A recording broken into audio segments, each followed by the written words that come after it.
Assalomu alaykum rahmatulloh. Masjidi aeroport Istanbul. Mohi yanvar. Dahom. Barf نیست. هوا گرم. شو مسجد کلام مسجد شو. انشالله گراش هم یک نماز بگیریم. شو مسجد زیبا. Что همه چیزاش هست.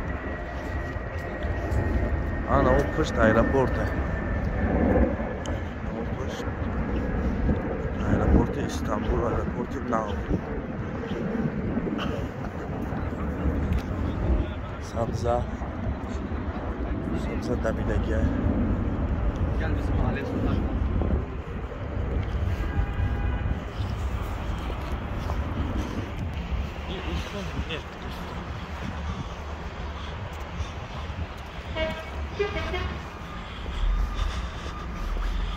Aeroporta که با خوبتر نمایان شد.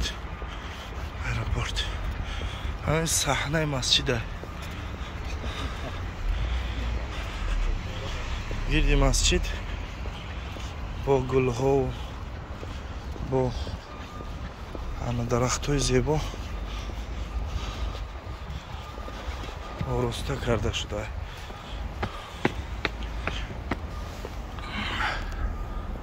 اینجا صحنه‌شه. اینجا جای تورات کنیه. اون تورات میکنن. هوا خوب نیست. آدم‌ها تورات میکنن. اینا برای جنازه هست. اینجا مثال میت میمونند. او طرف قبله انا میخونن. دو پرش هم جای میت هسته. جای جنازه مقصد. اینجا منظره ایرپورت نمایانه. این درآمدگاه مسجده. اینجا جای توالت یا چیزاش. اینا این بالاش بالا درآمدگاه درونی مسجد. اینجا جای پاتینکا موندن، جای پایافزالا نامر داره.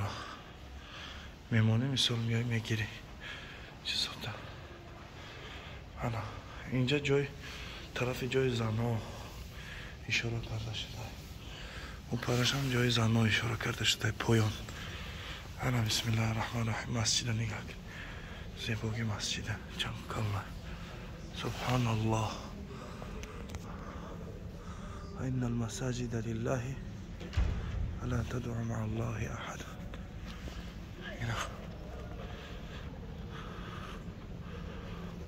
هنا نگاه. سبحان الله. چند کلمه نماز میخوندم. انا میخوام نماز خوندن درست نیست. باید که در پیش چی مونی؟ سوترا مونی. یکان چیز همونی برای چی شوه. آدم میگذاشتگی پیشت گناهگار نکنی. اینا میخوام.